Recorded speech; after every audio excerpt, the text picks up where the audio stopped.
Hey, this is the C&D channel. I'm Chris, and this is MMA for you. I'm going to be doing my post-fight analysis for Strikeforce Barnett versus Karatanov. There's a lot of talking points here as far as this event went. You know, for one, personally, if you saw my predictions, I got a lot wrong. So I didn't really do great on predictions. One thing, I don't want to make excuses, but like it's one of those things where you have a lot of prospects versus veteran fights. If you look at the three fights, Mean versus Cyborg, Romero versus Feijão, Kyle versus De Lima, Blanco versus Healy, Rockhold versus Souza, Cormier versus Antonio Silva, three of the prospects won, three of the prospects lost. It's really, some prospects are going to be fed to the sharks in a way and be able to swim, and other one, or some will like either sink or swim it, is what I've said. So it's a really interesting show. It was a really interesting show because a lot of like guys that I picked would, for example, win the first round, and then they'd end up losing the fight.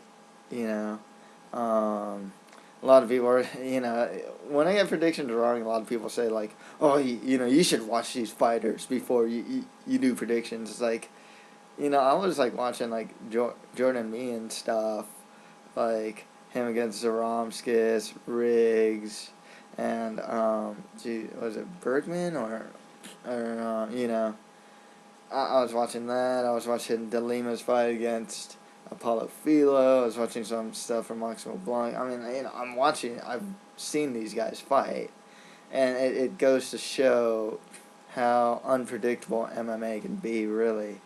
You can't pick them all. You can kind of call things.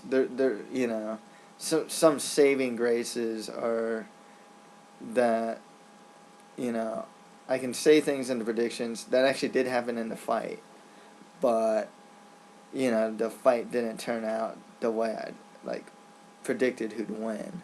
Um, Other things that happened, aka full sweep, Cormier, Mike Kyle, Rockhold, all won their fights. Some prospects that were pretty highly touted ended up losing. Some highly touted prospects ended up winning. So let's go right to it. Dominique Steele beat Chris Merzwak by unanimous decision in the opening bout. Next fight after that, this one was an upset to me. Amanda Nunes lost to Alexis Davis. Here's the thing, I said this in the predictions. I like Amanda Nunes. She's knocked out all of her opponents. One thing that Davis was capable of doing, and Davis is mainly like a grappler. She could have grappled her way into victory, and she more or less did. So her game plan won out over Nunez's. Nunez kind of gassed out too, so she's got to watch out for that. Nunez trained with some good guys. I think she was training in AMA, where like the Miller brothers train and Frankie Edgar train and Brenneman train. But Alexis Davis, she beat Julie Kedzie and now Amanda Nunes, so she's definitely going to get up there. I think she'd probably hit a wall against someone like a Sarah Kaufman, who can like outmuscle and outclinch a lot of other female fighters, and maybe Misha Tate too could give her a hard time with her wrestling and her own grappling as well. But I guess you have to talk about Alexis Davis at this point, kind of up there with the other 135-pound female fighters. Next fight after that, Jordan Meehan beat Evangelista Cyborg Santos by TKO in the third round. It was pretty cool. I mean, he was hitting these elbows while Cyborg was standing against the fence, and there's a TKO loss for Cyborg. I picked Cyborg to win this one. The thing is, one thing I remember saying in predictions was that Meehan doesn't really... He's susceptible to, like, leg and body kicks. I remember Zaromsis was doing that a lot. And then the first round, Cyborg was... looked like he was on his way to... I thought he won the first round. And, it looked like he was on his way to winning the fight, in my opinion. In the first round. After that was all Meehan. He definitely uses his reach really well. Cyborg just couldn't, like... When he started doing punches was when he was starting to fall. One thing is, with Meehan, he uses a lot of straights. Really good cross. He has a really good cross that I knew Cyborg should have avoided. I thought he should have stuck with the kick strategy, to be honest. It was working really well for him.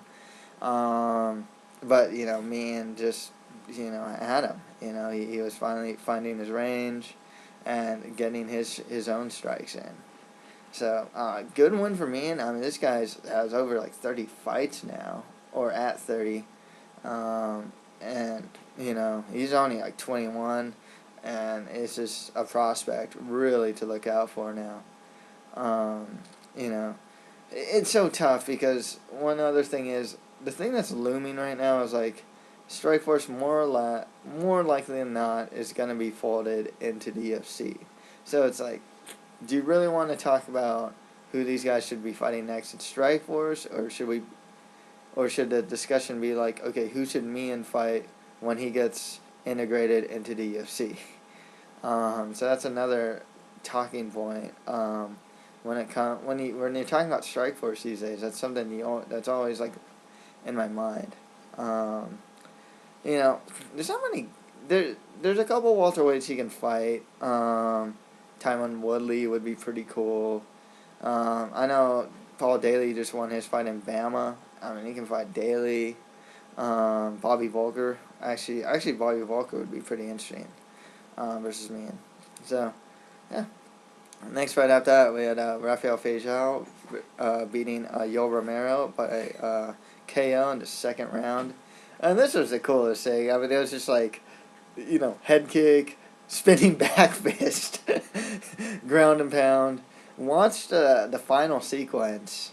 And what's really neat about the final sequence with Feijóo beating Romero was that it was very similar to his final sequence beating King Mo. It's obvious that he really, especially one thing I noticed, is his knee to, I think it's like right hook combo, and it's like it's devastating. He landed it on Mo. He landed it on Romero. This is a case similar to Roger Gracie, where the roster being so small, these guys. This is a case of the prospect fighting too much too soon, and Roger Gracie was the same, or Hooker Gracie was the same way. Romero, I mean, he looked great. He's looked like a beast so far against the guys he's fought, and then you can just tell in their composure of both. I remember Romero would throw all these, like, he'd swing, and like Cavalcante's just blocking all these hits. And he's throwing a lot of these, like, hooks, and you can just tell. I mean, Cavalcante didn't get too razzled, by any of this. He'd counter, he'd just block, weather the storm, find his moment. He even put the Olympic, he's Romero's an Olympic level wrestler. He put him on his back. I mean, it's just one of those things, where Romero is he's too, you can tell he's really green. I mean, he's too green. I still think he has a lot of skill to do really well, but he was really dancing around in that first round, which was not cool. He was really showboating a lot, and Feijóo just gave it to him, man. I mean, when he found that spinning back fist, I mean, that was it. Feijóo just smelled blood. And Feijóo's someone to look out for. He's a guy in the UFC that I think in the UFC. Not overall rankings, I think a lot of people have him in the top 10. But in the UFC, he can definitely... I think he would be able to hang with some of those top 10 that are in the UFC. I would actually like to see Facial fight like a Shogun. I thought that would be pretty cool. Or like a Thiago Silva. In Strikeforce, obviously, the rematch with King Mo is very appealing. Or Mike Kyle, another appealing fight. OSP's still there. And the other guy would be Musashi as well. So there's still guys there. There's still guys running to fight. Romero, I mean, this is too much too soon. He should definitely be fighting, like, a Virgil Swicker. Someone that, like, Lorenz Larkin was fighting or something. Not Lorenz Larkin himself. That would actually be a pretty neat match. But Gian Vellante, guys like that. Romero maybe should be fighting, guys like that. Or, like, a Bongo Humphrey. But, Feijao, former champion. I mean, I think he got taken down and just got up. And I remember that against King Mo. I mean, Feijao would get taken down. He just got up. And his striking is really good. He's not brawling so much, Next fight after that, Mike Kyle beat Marcos Rogério de Lima by decision. Mike Kyle, he really came off like a journeyman here, I guess. I mean, he's UFC caliber, but like mid-tier caliber. One thing is, he throws a jab, which I really like. He's a big guy. He really sticks his chin out there. Bad. I mean, just really bad. Good. It was good to see him incorporating some wrestling in there as well. Training at the AKA. I remember his corner was yelling for him to do that. Remember that you can do takedowns as well. And he did that, so it was good. With De Lima, he's still young. This is his first defeat. And, if you're going to lose to someone, at least lose to someone good. and even though I'm calling Mike Kyle a journeyman, he is a good fighter, He showed solid striking. I like De Lima. Left hook, right, outside leg kick combo. Or he did sometimes outside leg kick to left hook. He did. One thing my friend pointed out is that he wouldn't step in for that left hook because that would have been a good counter to Mike Kyle's jab. He's still young. He looked crisp. The fact that he was hanging with Kyle showed a lot actually. Good one for Kyle. Like I said, it's tough to say where he goes. If you can fight Feijao, fight King Mo. Wait, no, he trains at AKA now. Can't do that. OSP's out there. Gegard Mousasi versus Kyle's fight. That's been kind of like talked about. So that'll be an interesting fight as well. Okay, on to the main card. Pat Healy beat Maximo Blanco by submission in the second round. A lot of people are calling for Maximo Blanco to cut down to featherweight.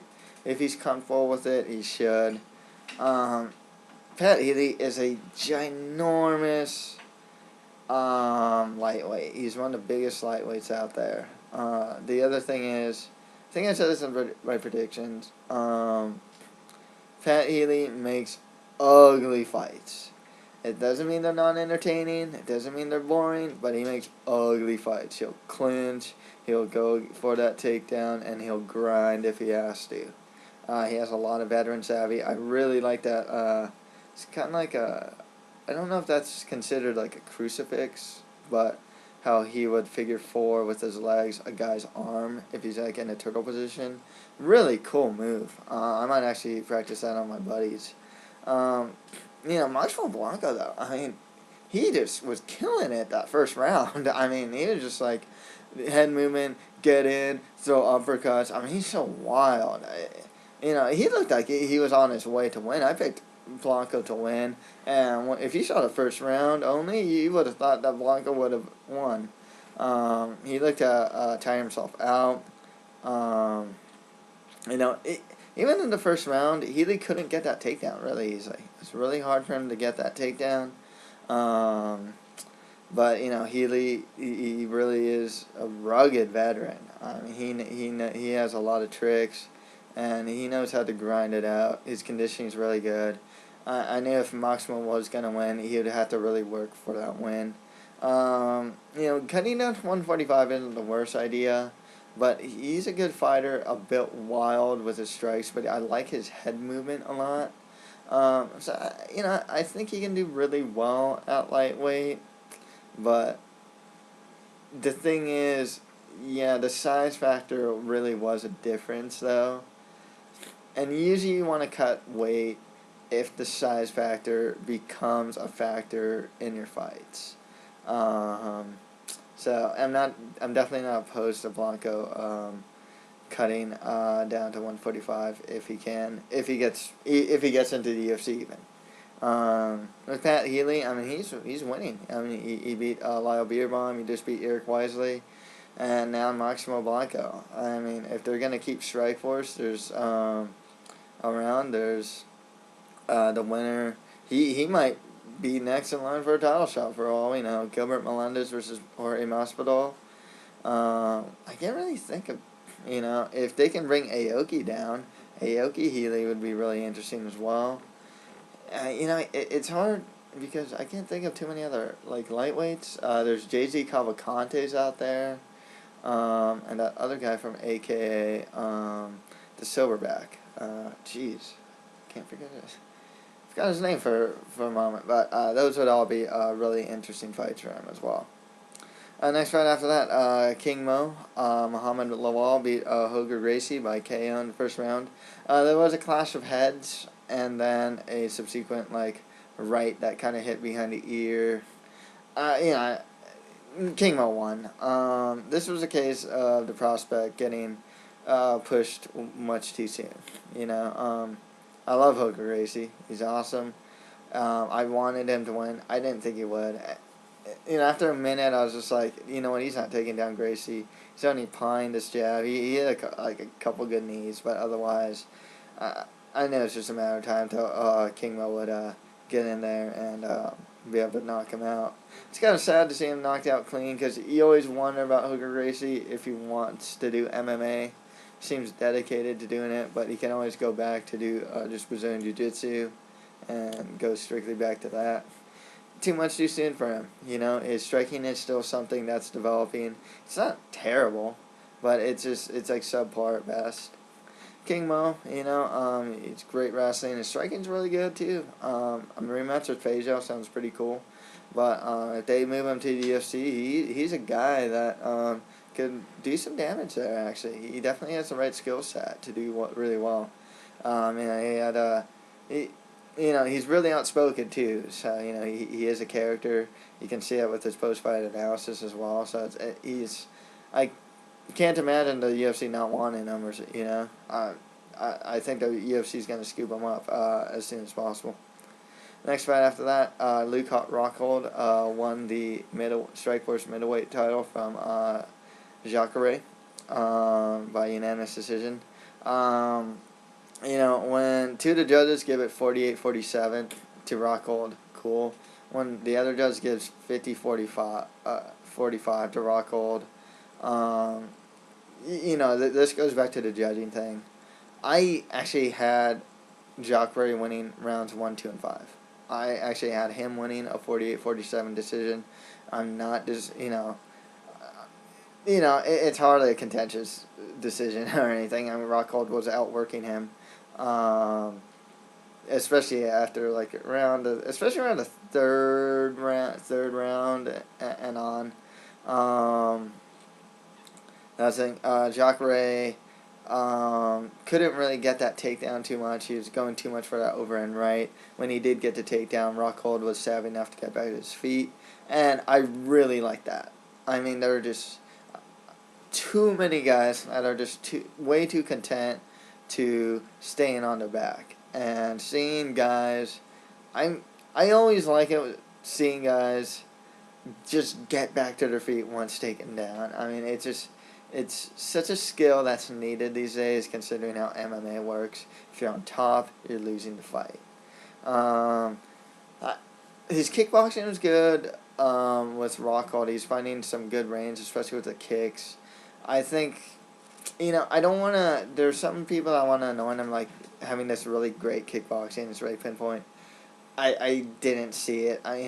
Jacare, as good of an athlete as he is, and his striking has been improving. I mean, he's landing shots, He's landing some of those overhand rights. And the reason why he's landing overhand rights was because Rockhold, when he would, like, throw punches, would have his, like, left hand down. It was pretty low a lot of times. There's still a lot of defensive gaps. He has a really good work rate. He has a really good length. He went for a lot of that same combo. It's like punch, head kick. And Souza, I guess, just couldn't capitalize on the repetition, And he backed out. He was backing up a lot. Rockhold's takedown defense really good as well. He's a really hard guy to take down. And, he's one of those prospects. I didn't expect him to win, I don't think a lot of people expected him to win. And he's coming off a long layoff. He's still a prospect. Jacare has been doing really well. And he did well in this fight as well. But it's sink or swim, and Rockhold swam. It's very interesting where he goes. I mean, there is the fight with Tim Kennedy, which would make a lot of sense in Strikeforce. I think if they have a December card, if they can put that together in December, 'cause that's supposed to be a big card, I would love to see that fight. And it's a fight that makes a lot of sense. If not, he's due for the UFC as well. Young guy, prospect. Middleweight can always use more prospects. That's the thing. With Jacare, though, I mean, he's still a very solid fighter. He did really well against Rockhold. He's beaten some good competition. Guys like Kennedy, Robbie Lawler. He's beaten Mayhem. Definitely a UFC caliber guy. Top, arguable, still a top 10 fighter, in my opinion. Jiu-jitsu's out of this world. He has good takedowns. I mean, some of his trip takedowns were really nice, actually, where he wrapped the leg around and go for that takedown. His striking's still improving, but it's not horrible. It's average at best. So it's tough to say though, because he's coming off a loss now. So it's like, who does he fight? He's fought Kennedy. I mean, the division's so small now. He's fought Lawler. He's fought Linlin. He's fought Rockhold now. So it's a testament to how small the division is, really. And a testament to the fact that, more likely than not, these guys are just going to be absorbed into the UFC.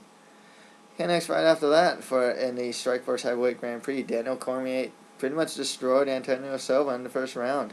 In the predictions, I said that, I called Bigfoot, and I'm trying to save face here, I guess, but I really do like Cormier's striking. He puts combinations together really well. I said that in the predictions. I just didn't think he'd be able to reach him because he was a smaller guy.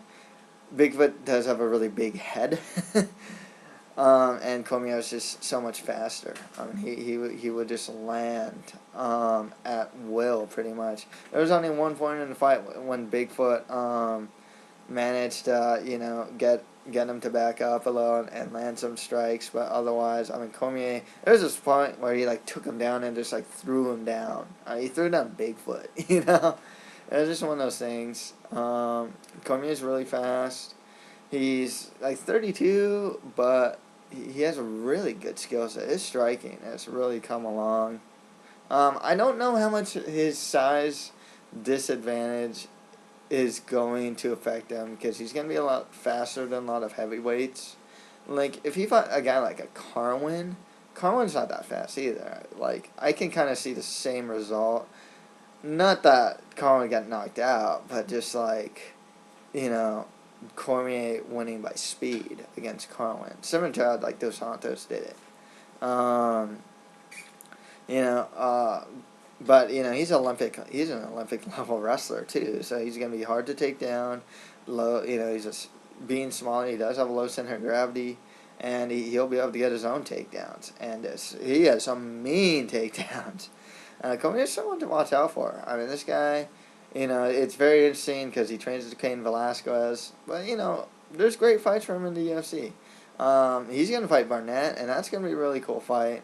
I do have Cormier winning, beating Barnett, but it'll be really close. You know, but Josh Barnett is veteran savvy enough.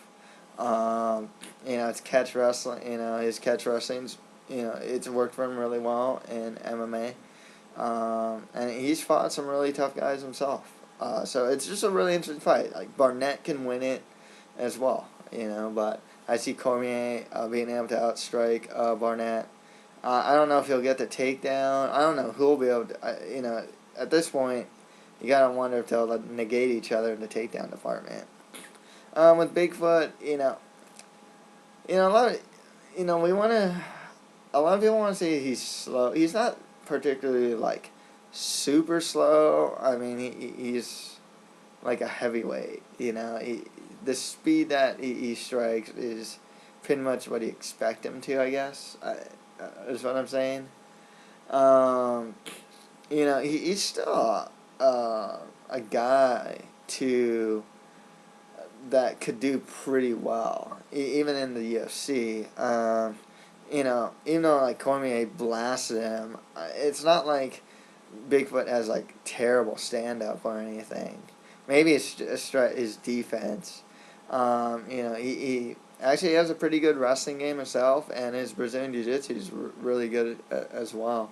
I know this is one of those fights where it's wow, he got destroyed. He must suck. No, he doesn't really suck. I mean, he's still a good heavyweight. He's still someone that I think is a UFC caliber guy, and possible top 10 UFC caliber guy as well. Cormier, though, I mean, this guy is just, he's got a lot of tools that could give a lot of heavyweights trouble. Okay, and finally, Josh Barnett beat Sergey Karatanov by arm triangle in the first round. This was a cool fight. Sergey was actually landing some shots near the beginning. He was definitely trying to... sorry about that. He was definitely trying to, get, finish fight early. Barnett got a really nice trip takedown to mount. He has really good hips. One thing about Barnett, he's got some good hips. You look at the guy's legs, they're tree trunks. When he's on top of you with his catch wrestling, he's going to make the guy on bottom as uncomfortable as possible. And that's what he does. He forced Sergey to give up his back, and as he turned over, locked in that arm triangle, and it was all over. It was really nice. It was catch wrestling 101. Good stuff from Barnett.